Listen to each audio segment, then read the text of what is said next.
Hey, hello, all of my friends out there in podcast land. That's as corny as it gets, but here I am. And I want to talk to you about dating safety. I have talked to you about this before. If you've been around me very long, you've also been a part of my event, Dating Safely and Scam Free. But I have reason to update it this year, and so I am going to be teaching that again live on April 30th from 7 p.m.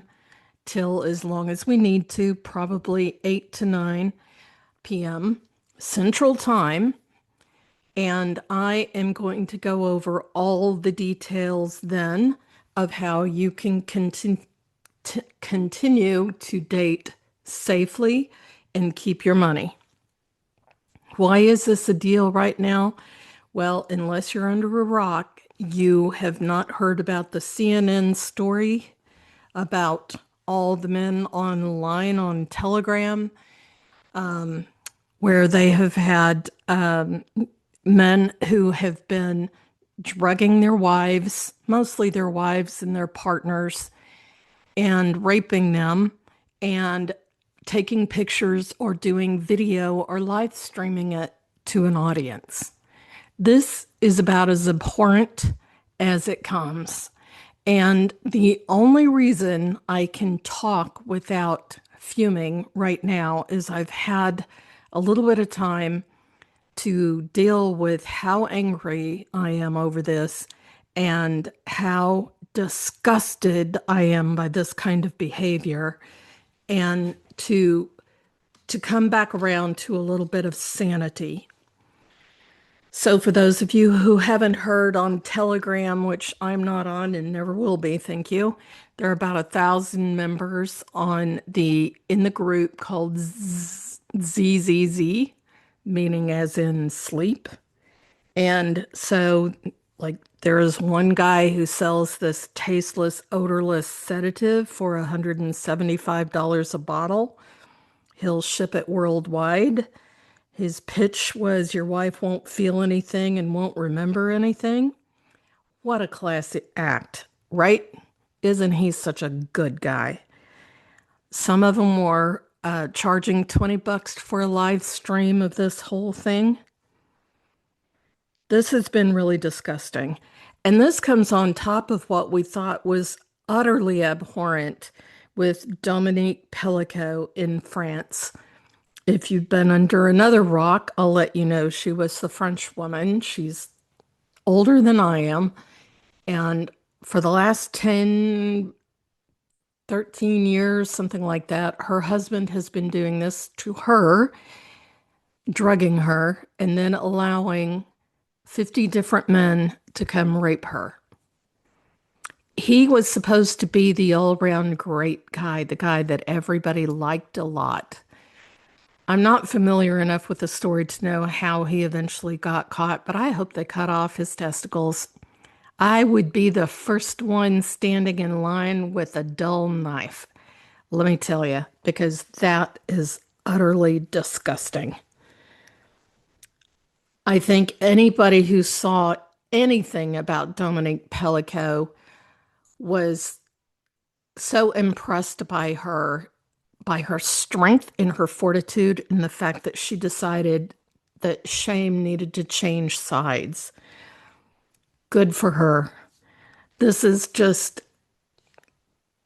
such news that it would be so easy for my nervous system to go off the charts and yell and scream and stomp around. But I'm not going to do that right now, because what I'm hearing is people saying because of this, they can't date at all.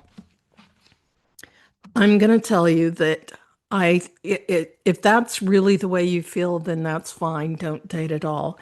But it makes me sad when women give up on decent men and decide to be alone because it hasn't worked out for them, or they fear something like this in their future. That's your nervous system being in charge. Your nervous system is scared, understandably so, but it's scared.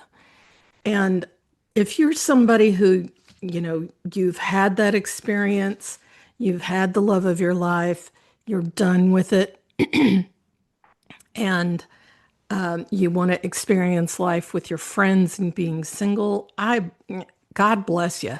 You have a great time. It's not my place to try to talk someone into having a relationship if they've already had it and they're not interested in it.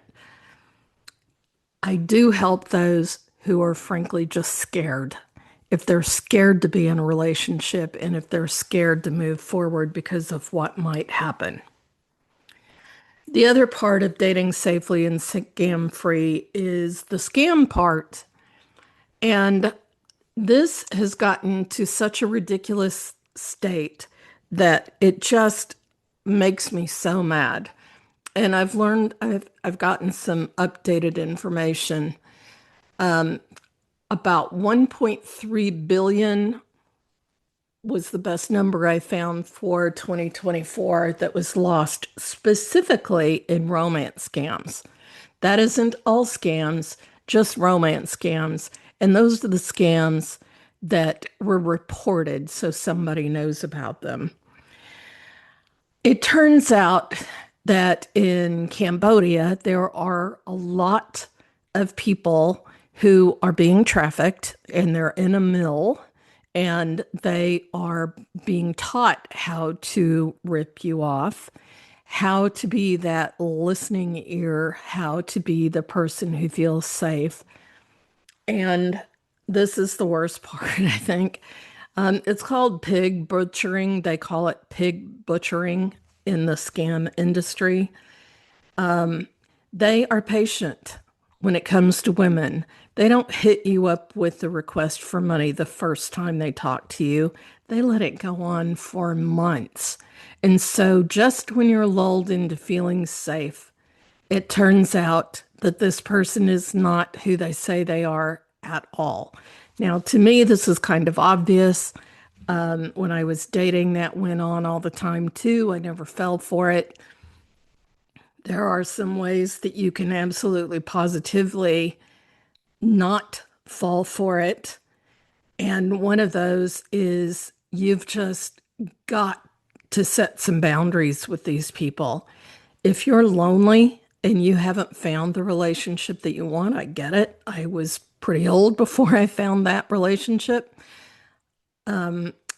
Talking to just somebody on the other end or typing on the other end of a line does not mean you're getting your needs met, but it may feel like it.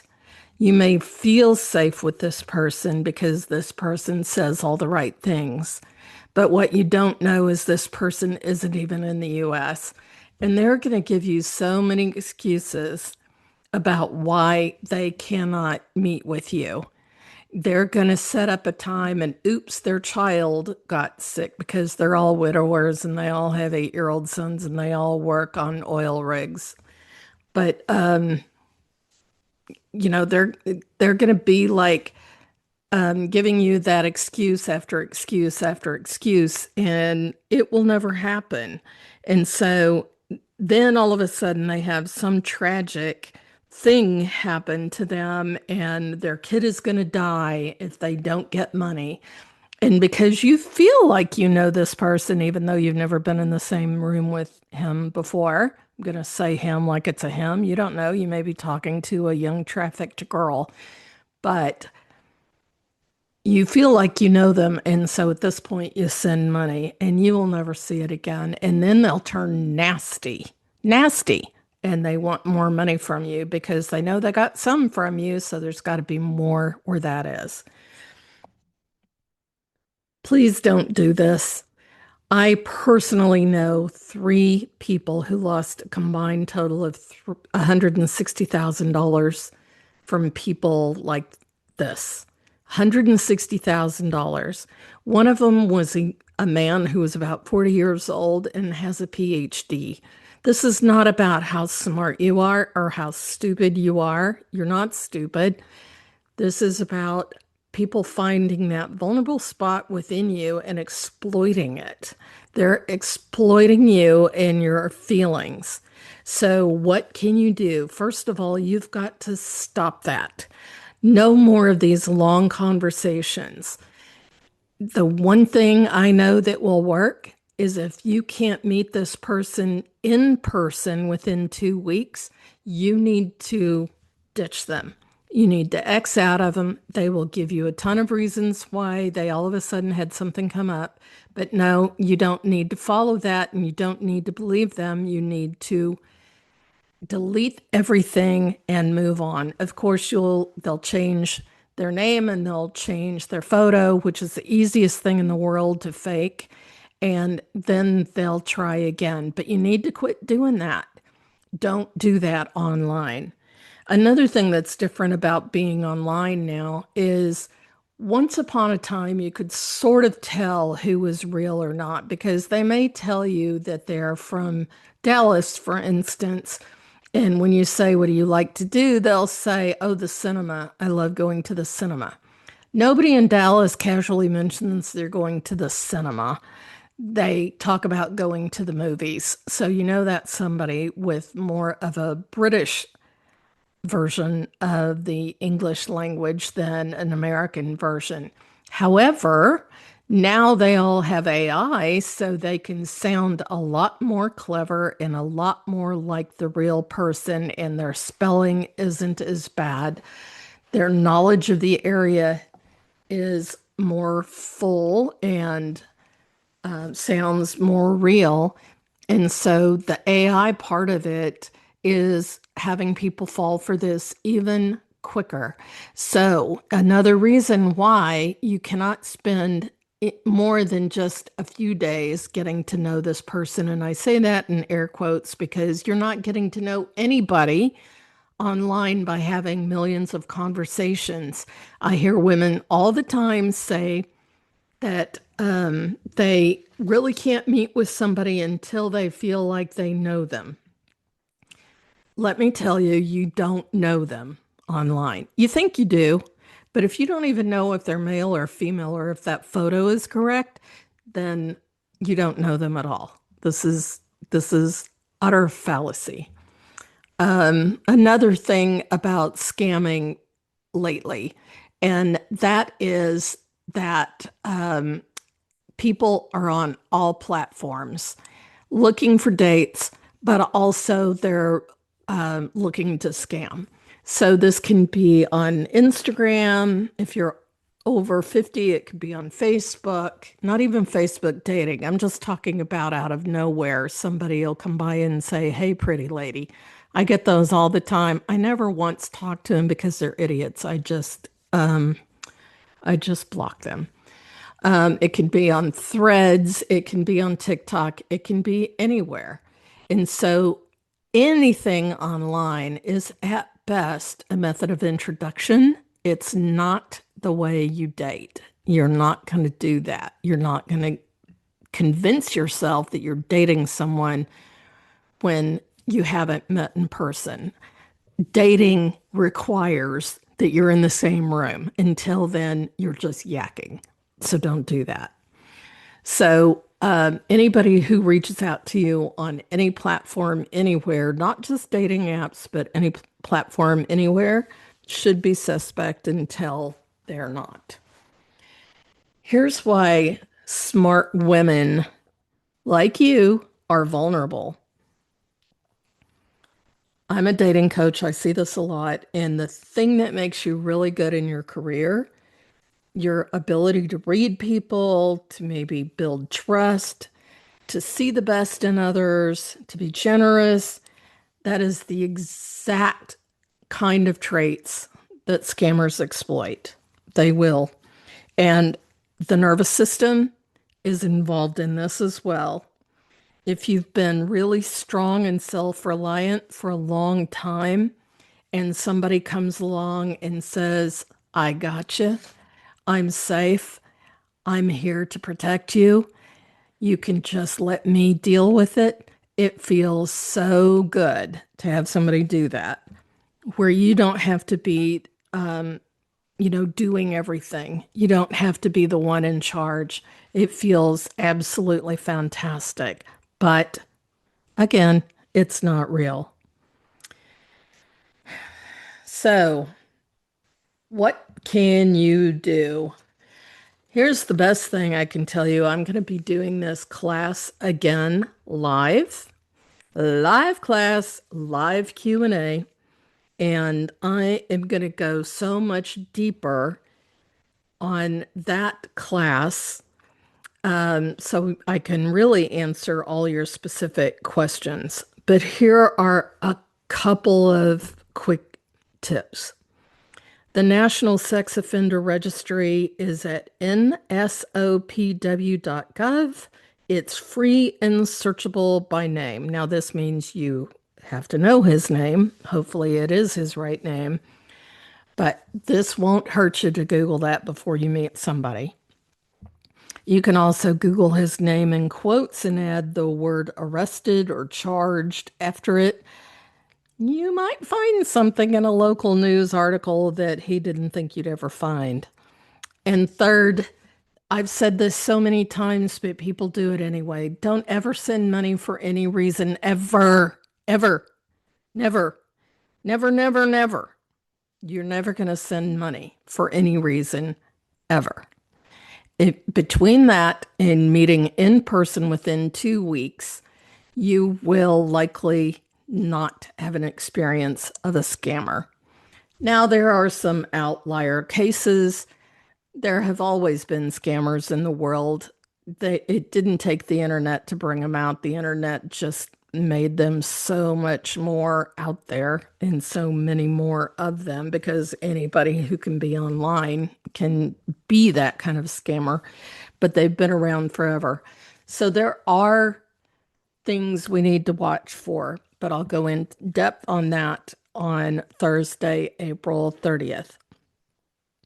So let me tell you what I am not saying. This is not about fear. This is not about never dating again because it's not safe. I'm not ever going to tell you that. I am telling you that it's smart to be informed. Date with your eyes open and know that wanting to verify someone who is before you get in a car, I messed that up. Before you get in a car with someone, knowing who he is a great idea, but you're not going to get in the car with him for a while. So you don't have to get weirded out about that because you're not going to. It's a reasonable boundary. And here's an extra tip. If he has a problem with it, then you need to pass him by because any guy who knows anything about single women and the world that it is out there right now will not have a problem with her taking reasonable steps. I wouldn't tell him any more of this than you need to. I mean, nobody wants to be thought of as a bad guy, but if he does find out, then he just he just ought to be glad that you're taking care of yourself. And if he's not glad, that may be a red flag. If you're a guy and you happen to be listening, please, we need you. We need you to advocate for us. If you're in the room and some jokes or sharing of photos or something like that goes on, please stop it. Shut it down. We can't do this by ourselves. We've been trying for millennia and it hasn't worked yet. We need you to understand, if nothing else, why we need to be cautious. And we need you to not take it personally when a woman you just met wants to take things slowly. She should be taking it slowly, even if she knows you forever. She just should. Doesn't mean she's rejecting you. She's protecting herself. Help her feel safe, and you'll see a different woman every time. Like I said, I'm going into this a lot deeper on Wednesday, April 30th at 7 p.m. Central in a free live Zoom session called Dating Safely and Scam Free. You can go to my website, dianebrandonmoody.com, and there's a red banner at the top with a link that'll get you to the right page. And you can sign up there. It's free. I'm happy to do this one for free. It's extremely important. So I'll be going over the scam landscape again, and I'll be telling you the times when the red flags are waving in the wind and you need to pass that guy, or when the flags are waving and you need to just be a little bit cautious.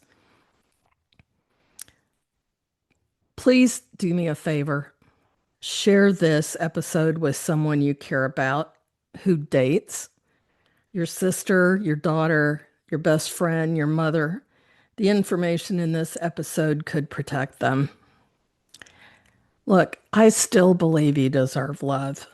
You also deserve to be safe while you do it. These two things are not in conflict. I'd look forward to seeing you so much on the Wednesday class. Um, Let me double check that because I am babbling about Wednesday and it may be Thursday. Yes, I'm sorry. It's Thursday, April 30th. You'll get all this if you sign up for it. Oops, sorry about that. If this podcast episode has helped you in any way be aware of things that are going on that you didn't know about, would you please share it with a friend? I'd be ever so grateful. I'm also going to put in the show notes there was a Freakonomics podcast episode that I heard, which was responsible for introducing me to some of the new numbers. I knew a lot of what they were talking about in that episode, but I didn't know everything. And I thought it was wise to update it. So I was planning on doing this episode anyway, but then when the CNN story broke, I had to. So I really hope to see you coming up. And happy that you're here, happy that you're listening. And as always, if you want to find me on my website, dianebrandonmoody.com, you can send me an email and I'm happy to respond. Leave a review. Thanks.